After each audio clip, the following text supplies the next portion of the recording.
মাঝে মাঝে আমার সাথে এমন কাণ্ড ঘটে, আমি পুরো অবাক হয়ে যাই।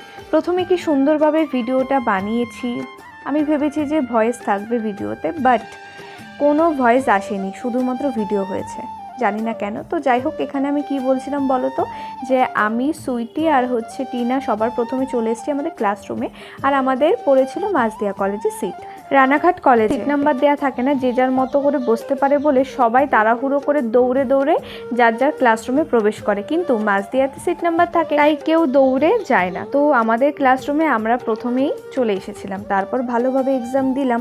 তো বেরোনোর পর আমার শরীরটা এত খারাপ লাগছে, স্টেশনে এসে দেখে কোথাও বসার জায়গা নেই। তাই আমি পিঙ্কিকে বললাম, ভাই আমি নিচেই বসবো।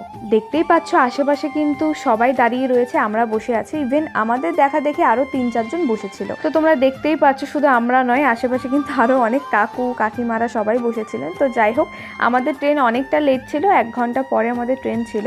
তো আমরা খুব ভালোভাবে চলে এসেছিলাম বাড়িতে। আজকের ভিডিও এখানেই শেষ করছি। ভালো থেকো, সুস্থ থেকো, দেখা হচ্ছে নেক্সট ব্লগে। টাটা।